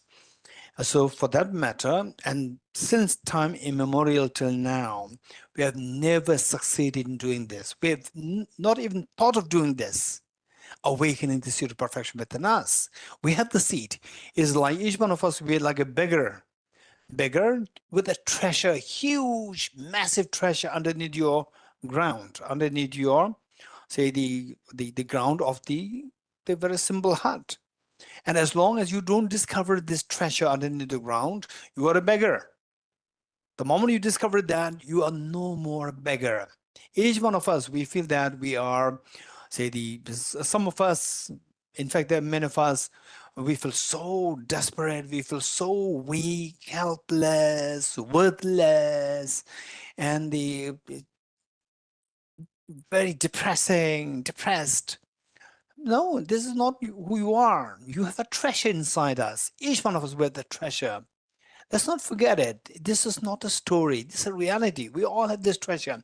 Only thing is that we need to know how to uncover this treasure. The moment you uncover this treasure, you are no more a beggar. You are no more depressed person. You are no more a desperate person. So we need to uncover this. So how to uncover this? So this is like a metaphorical journey of uncovering the treasure inside us. So for that matter, this journey, since that we have never undertaken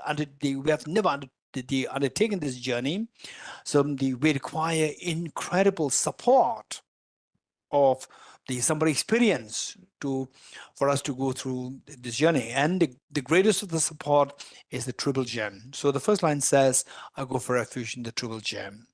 So you have enormous support, but this journey involves a road. If the road is blocked by the boulders and the fallen trees and so forth, again, you cannot undertake this journey. So the road is none. It's not an external journey, it's a mental journey. Road is none other than your own mind. So this mind must be freed from the mental blockages, like say the anger, attachment, non-virtues, and so forth. And the best way by which to do so is by confessing the negativities, confessing your negative emotions. So the second line says, I confess the negativities individually. Now the road is clear, but if the car doesn't have the fuel, again, you cannot undertake the journey. This car is none other than your own mind. This is your mind. The car of your mind should have enough fuel of the virtues. And how to accumulate so much of virtues within a short span of time is by rejoicing in the virtues of others instead of being jealous of others' virtues. So the third line says, I rejoice in the virtues of all the beings. So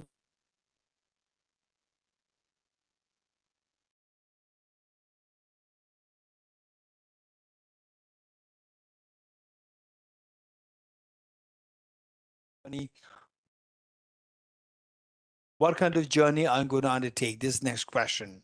So the fourth line says, I hold the precious Buddha in my heart, the journey of full awakening. Okay, with this mind, let's wholeheartedly say this 3 times together. And imagine that you are leading this practice and all beings are joining you. I go for refuge to the triple gem. I confess the negativities individually. I rejoice in the virtues of all the beings. I hold the precious Buddha in my heart. I go for refuge to the triple gem. I confess the negativities individually. I rejoice in the virtues of all the beings. I hold the precious Buddha in my heart.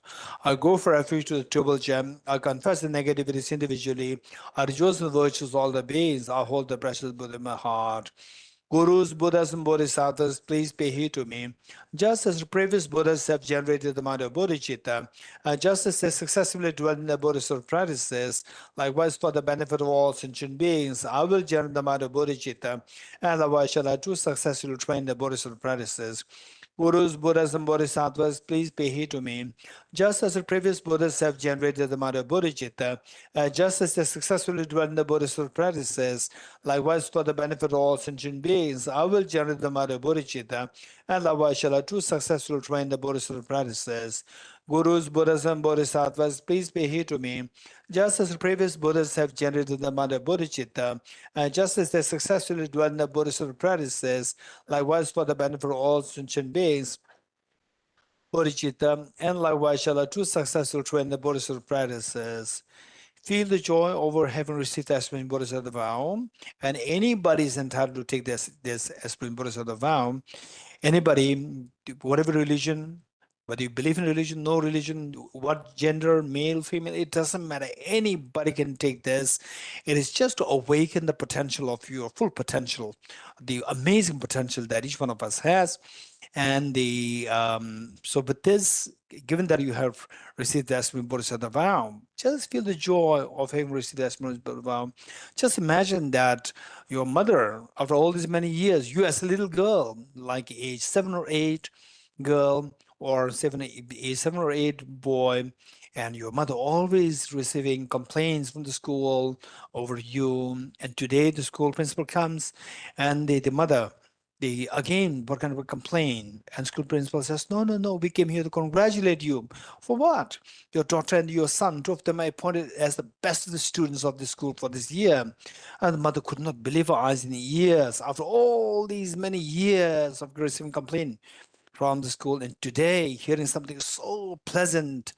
And this is exactly what is happening to all Buddhist Bodhisattvas. They're feeling so happy about you, or having taken this Aspirational Bodhisattva vow. Otherwise, since time immemorial, all these previous lifetimes, we have the only thing the Buddhist Bodhisattvas they expect us to do is that we do something virtuous so that we don't experience miseries. We experience only happiness, and they expect us not to do any the non-virtues, so that we can be freed from suffering, but we continue to engage in miseries, they engage in the non-virtues, and thus continue to suffer and stay away from virtues, therefore not experience happiness. And today what you did is so special, which the Buddhists and Buddhists had never expected. They were so happy, and this happiness and joy all the Buddhists and Bodhisattvas feel. Invoke the Vajramoon at the Buddhist Bodhisattvas' own hearts to multiply infinite number of times. Like rain shower, they descend to merge with the one that you visualize at your heart, thereby becoming non-dual, stabilized, and blessed of the Vajramoon that you already have generated.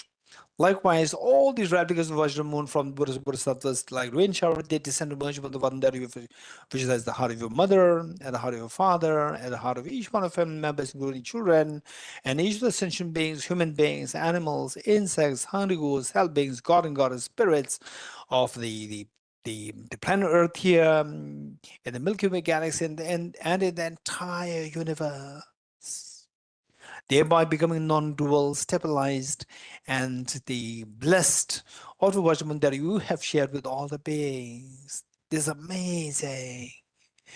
This is amazing. So, the best way by which you be the kindness of your parents, best way by which you be the kindness of all the beings as a gift to all the beings. There's nothing greater than this gift of the having generated this bodhicitta. Today you have gifted this gift to all the Buddhist, to all these sentient beings. And of all the offerings, the Buddha made it very clear, declared that one moment of generating compassion far excels the gifts of the whole universe filled with gems, gold, diamonds, silver, and so forth, and offered to all Buddhist Bodhisattvas. If this were to be the case, or a mention of our having taken the Aspirational Bodhisattva vow today, so you have offered the best of the gifts today to all the Buddhist Bodhisattvas. And with your own life, you see that there's nothing greater meaning in the purpose than having generated this bodhicitta and having taken the Aspirational Bodhisattva vow. And today you have given such a meaning to your life.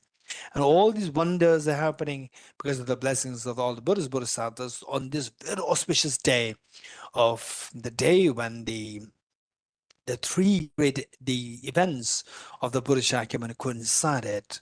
So as a gesture of thanking all the Buddhist Bodhisattvas, let us once more slowly stand up to make 3 prostrations to all Buddhist Bodhisattvas. The prostrations along with all demon sentient beings.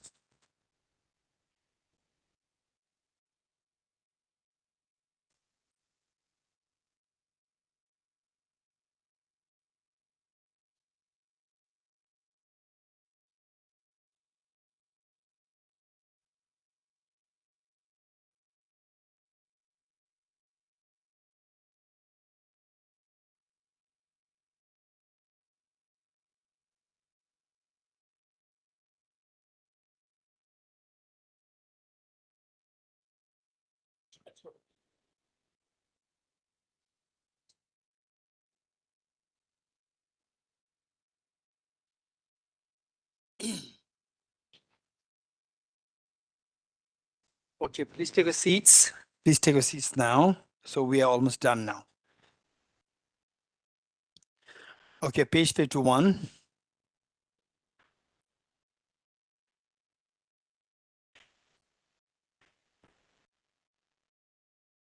Today, which corresponds to the Buddha's Buddha Purnima Saga Dawa. On a very auspicious day, we have taken the Aspirational Bodhisattva vow. Okay, in fact, what I would say is that those who are leaving, you have the prasad blessings is coming in few minutes. Just wait. Not for the online. Just wait. You have your prasad. Prasad they're all blessed now, and they're waiting for you. Okay, let's turn to page 51. Throughout my future lifetimes, may I always be guided by the compassion Buddha and be able to uphold the true precious bodhicittas even at the cost of my life. Throughout my future lifetimes, always be guided by the compassion Buddha and be able to uphold the true precious bodhicittas even at the cost of my life. Throughout my future lifetimes, may I always be guided by the compassion Buddha and be able to uphold the true precious bodhicittas even at the cost of my life.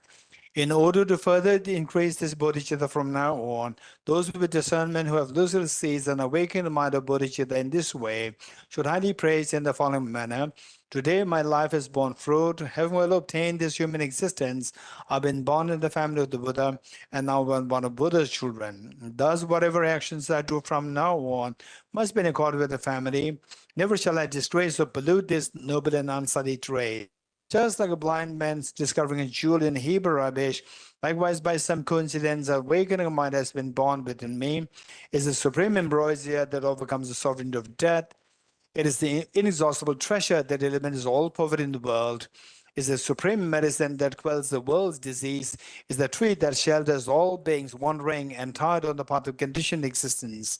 It is the universal bridge that leads to freedom from unhappy states of birth, is the dawning moon of the mind that dispels the torment of disturbing conceptions, is a great sun that finally removes the misty ignorance of the world. It is the quintessential butter from the churn of the middle Dharma. For all those guests travel on the path of conditioned existence, who wish to experience the bounties of happiness, this will satisfy them with joy and actually place them in supreme bliss. Today, in the presence of all the protectors, I invite the world to be guests at a festival of temporary ultimate delight. May gods, demigods, and all be joyful. And so what we do is that the younger ones, you come up to help our program coordinators to distribute the prasad, the blessings, edible blessings. Younger ones, come. Younger ones, come. Okay. Come, quick. And distribute the prasad. And after this, then what?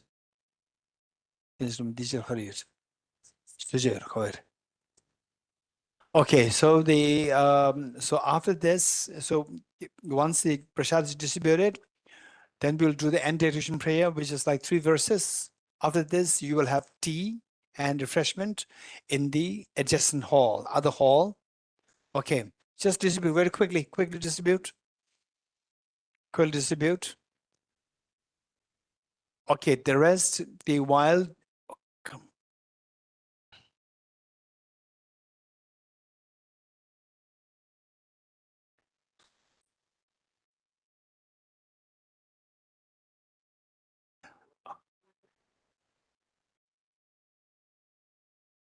And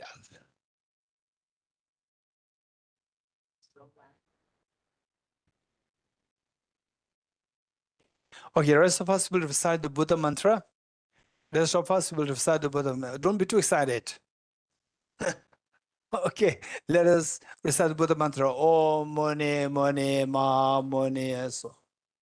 Om Mani Mani Maha Mani Swaha. Om Mani Mani Maha Mani Swaha. Om Mani Mani Maha Mani Swaha. Maha Mani Swaha.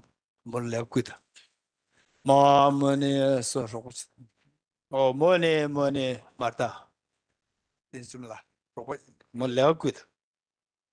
Swaha. Om Mani Mani Maha Mani Swaha. Om Mani Mani Maha Mani.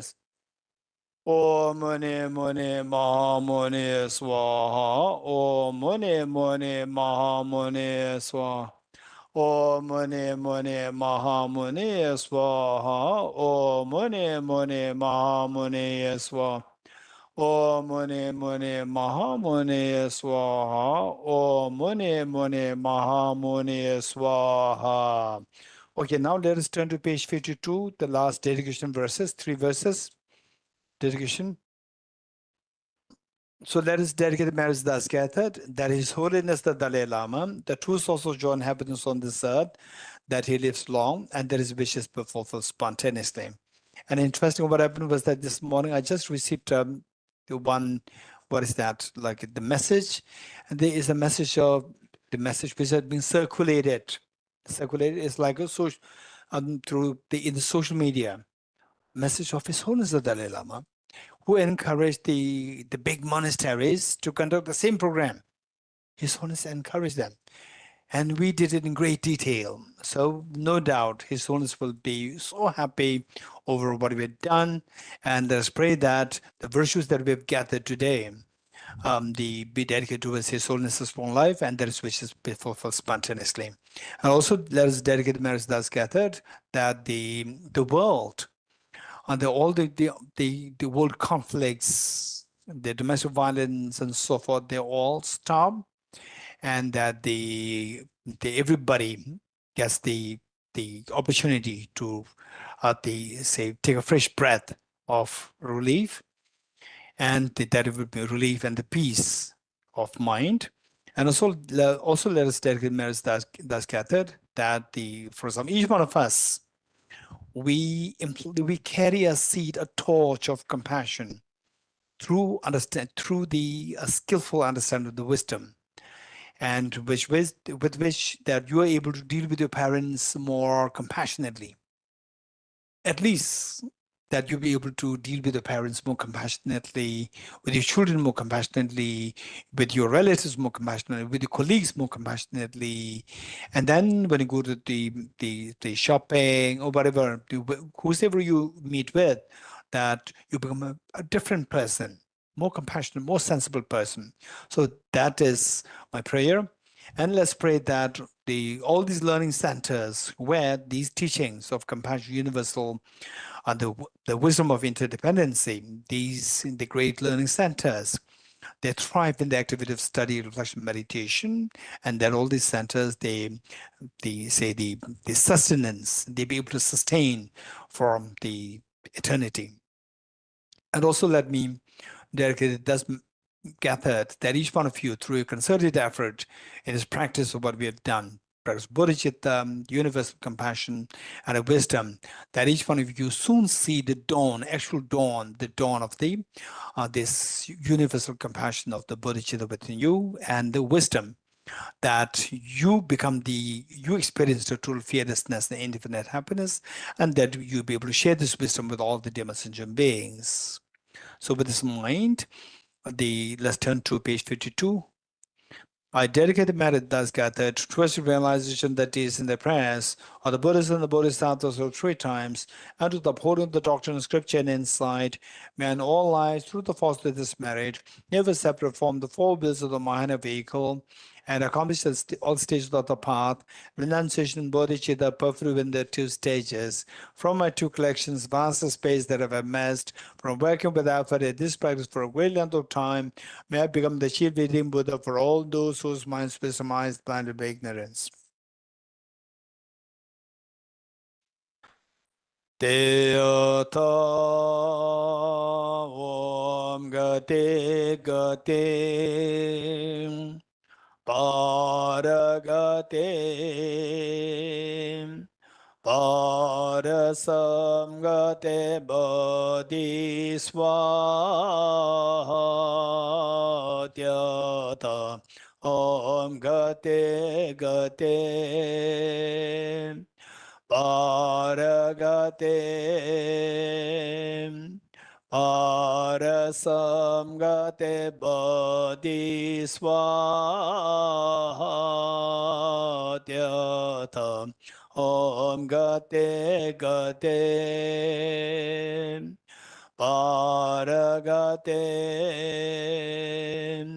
Parasam Gate Bodhiswaha. Okay, thank you.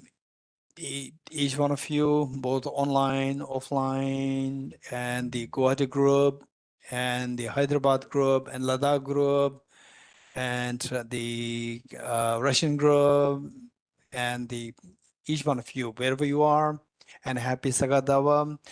Let us all try to awaken, try to generate virtues as much as possible on this auspicious day. Thank you. Happy Saga Dawa to all of you. Thank you. Yes. Thank you, Jeshila. Before we conclude this evening's session, I would like to thank our director, Venerable Geshe Dorje Damdula, for always guiding us on the path of compassion and leading us. And I would also like to thank each and every participant who are physically present here at Tibet House, and also the WebEx participants who are joining with us online from Russia and from different various communities. Thank you very much, everyone. And before we conclude, I would like to make a small announcement, a slight change of venue. We have arranged some refreshments for all of you, and it is downstairs at the reception, because adjacent to the room, it has become quite warm. So we request you to kindly go downstairs at the reception and make yourself comfortable. Thank you very much, and have a lovely evening. Tashidile. Thank you, everyone. Thank you, Jeshila. Thank you, Geshila. Thank you, Tibet House. Thank you, Thank you, Dawa. Geshe-la. Thank you, Tibet House. Thank you, everyone. Thank Happy you, Saga Saga. Dawa. Thank you, Thank Jeshila. you, Happy Saga Dawa. Saga Dawa Tashidile. Thank you, Jeshila. Happy Saga Dawa to all friends. Happy Saga Dawa. Hello. Excuse me, ladies and gentlemen. Before we conclude, before we go out of this conference hall, I would like to request you that we'll make 3 prostrations and then we'll leave. Thank you very much. Thank you. Bye-bye.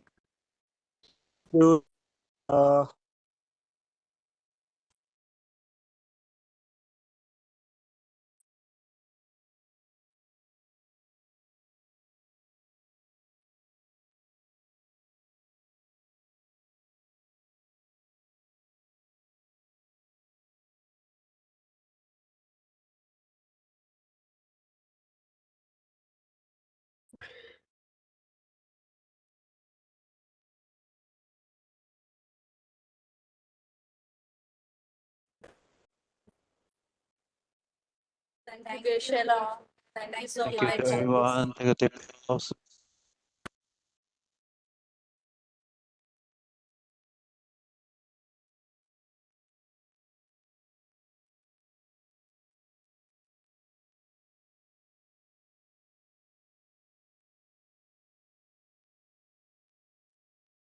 Ladies and gentlemen, the refreshment is downstairs at the reception. Kindly help yourself. Thank you very much.